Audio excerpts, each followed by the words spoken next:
Tenté par cette tendance terrible sur les réseaux sociaux. Merci beaucoup Marie. Marie Mamjoglou, Serge Chiminot, votre invité politique ce matin à 7h45 et Stéphane Peu, député de Seine-Saint-Denis, chef de file des communistes à l'Assemblée nationale. Bonjour. Bonjour. Soyez le bienvenu sur France Info. Merci.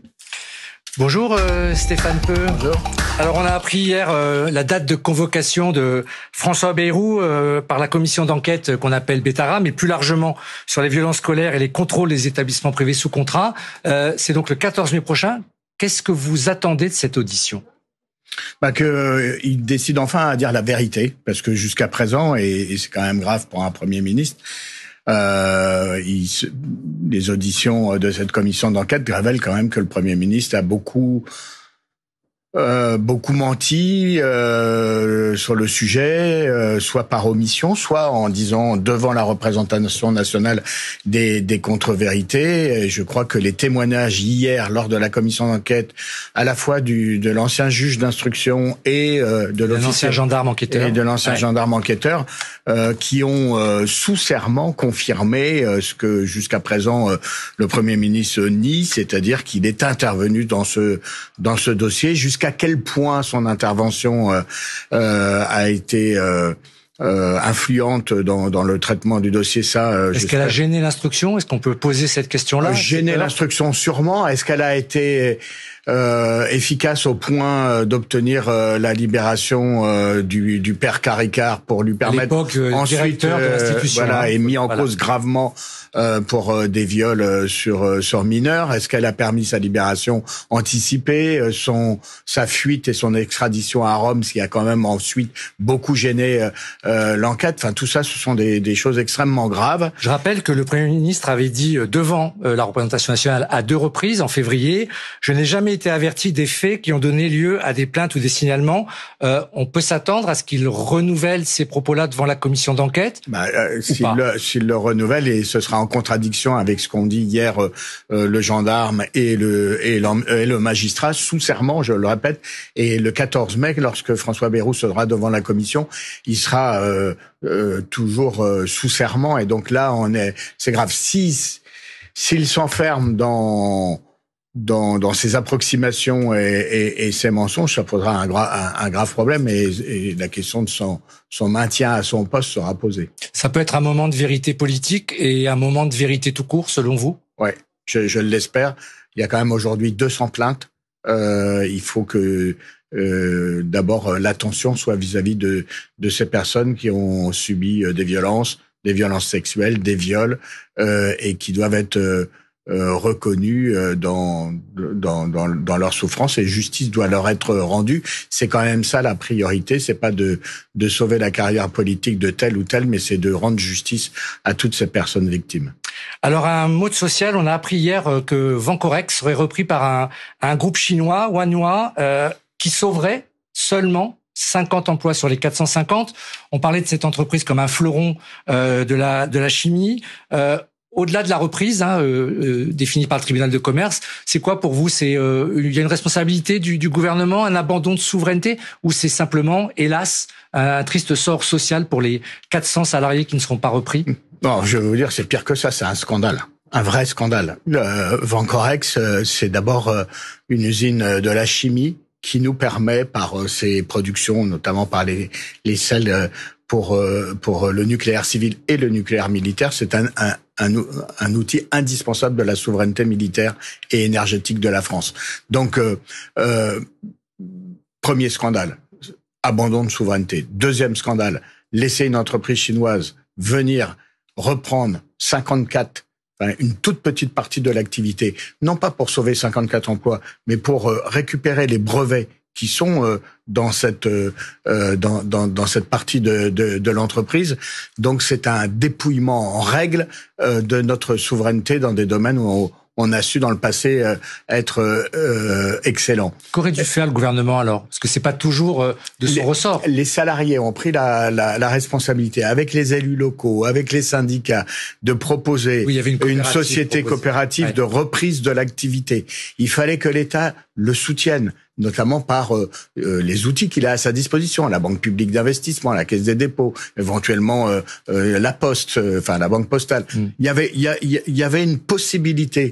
Les salariés ont juste demandé 1 mois de délai supplémentaire pour essayer de finaliser leur tour de table. On a d'autres expériences où, en dépit du dogmatisme du gouvernement, nous avons un ministre, Monsieur Ferracci, qui n'a rien fait pour essayer de donner un peu de chance à cette reprise par une société coopérative. C'est un des plus ultra-libéral qui reste au gouvernement. Ça reste un homme qui est complètement focalisé sur une vieille lune de la mondialisation heureuse, du libéralisme à tout crin et du grand déménagement de notre industrie ailleurs dans le monde. Je pense qu'il porte une responsabilité majeure. Nous voulons que l'État reprenne la main. Nous voulons que le délai d'1 mois qui est demandé par les salariés pour montrer leur coopérative soit tenu, et nous allons aux côtés des salariés, mais je rappelle aussi aux côtés des élus locaux, parce que derrière Vancorex, c'est notre souveraineté dans le domaine du nucléaire civil et militaire, mais derrière Vancorex, c'est 400 emplois, c'est toute une vallée qui tourne autour de cette activité économique, mais au-delà de ça, c'est quand même toute la chimie française qui est menacée. Alors, on revient en France, mais c'est à la fois très international. Le président de la République a déclaré qu'il était favorable à la reconnaissance de l'État palestinien, a priori en juin, à l'occasion d'une conférence qui aura lieu à New York, co-présidée par l'Arabie Saoudite.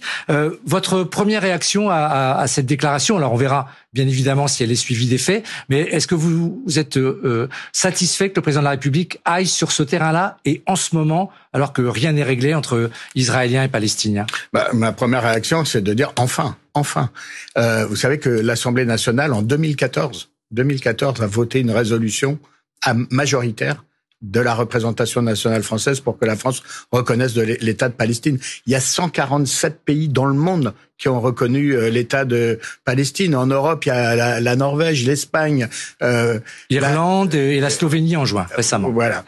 Donc, pourquoi enfin? Parce que la reconnaissance par la France, et je l'espère ensuite par l'Union européenne, de l'État palestinien, c'est la reconnaissance que la solution dans cette région du monde si compliquée après les drames que l'on vient de connaître, à la fois celui du 7 octobre et puis la politique génocidaire de Netanyahou en Palestine, avec des milliers et des milliers de morts, dont environ 20 000 enfants selon les estimations. La seule solution, c'est la solution à deux États qui puissent vivre en sécurité, la sécurité de l'État israélien bien sûr, mais aussi la sécurité des Palestiniens, et arrêter la politique folle meurtrière du gouvernement d'extrême droite de Netanyahou, qui actuellement est à train de non seulement de continuer de faire la guerre à Gaza, qui a rompu les accords de paix, mais qui ensuite aussi soutient les colons en Cisjordanie. Oui, mais il y a un double obstacle, et vous venez de le rappeler. Il y a le comportement du gouvernement israélien, mais il y a aussi le fait qu'avec qui on peut négocier ces deux États, certainement pas avec les terroristes du Hamas. Donc il faudrait la paix avant cette reconnaissance. Comment c'est possible aujourd'hui? Le président de la République l'a dit, c'est sous l'égide de l'autorité palestinienne. De toute façon, vous savez, quand vous essayez de trouver un chemin de paix, en principe, vous essayez de trouver un chemin de paix avec les personnes qui sont en capacité de le construire. Le gros problème, bien sûr, ce sera sans doute c'est exclu avec le Hamas, mais c'est difficile aussi avec Netanyahou. Vous savez, on connaît tous l'histoire des accords d'Oslo. Il a fallu à un moment donné que des personnes de bonne volonté des deux côtés, Arafat et Begin, puissent sous l'égide des Nations Unies se rencontrer et signer. Là, il y a de part et d'autre des interlocuteurs à trouver, mais moi je crois, de ce que j'en sais, c'est que la société civile israélienne, s'il y a cette espérance, s'il y a cette solution qui est ouverte par la communauté internationale et les Nations Unies, d'enfin pouvoir trouver un chemin pour que les deux États se construisent, se respectent et en tout cas cohabitent en paix, je pense que la société civile israélienne rappellera ses gouvernements à l'ordre et essaiera de peser pour qu'on cesse cette guerre à la fois terrible, meurtrière et sans issue. Alors, je le disais en début d'entretien, vous êtes le président du groupe Gauche démocrate et républicaine, co-président avec une députée de La Réunion. Vous avez pris cette place il y a peu de temps parce que vous remplacez l'un des, entre guillemets, monuments de l'Assemblée nationale, André Chassaigne, que beaucoup surnommé Dédé. Il est devenu adjoint au maire dans le Puy-de-Dôme. C'est difficile de prendre la place d'un élu depuis, je crois, l'Assemblée depuis 2002. Un petit mot pour Laurent Zano. Non, d'abord, je vais juste vous reprendre. Je ne remplace pas André Chassaigne parce qu'on ne remplace pas André Chassaigne. Vous l'avez dit, c'était à la fois un monument physique et intellectuel de l'Assemblée nationale. J'essaye de lui succéder. Les députés de mon groupe m'ont fait cette confiance. Et donc, je vais essayer de trouver l'espace pour que notre groupe et les députés communistes à l'Assemblée nationale expriment leur singularité à la fois au sein de l'Assemblée, mais aussi au sein du nouveau Front populaire, avec la volonté d'unir, de rassembler. Et puis notre particularité, c'est-à-dire notre ancrage territorial, notre ancrage dans les mobilisations sociales, notre histoire propre. Et je pense qu'on peut apporter beaucoup et continuer d'apporter beaucoup et à l'Assemblée nationale et à notre pays et à la gauche. Je vous remercie beaucoup Stéphane Peu. Merci d'être passé par France Info. Merci beaucoup. Merci Stéphane Peu d'avoir été l'invité de la matinale de France Info qui se poursuit dans un instant.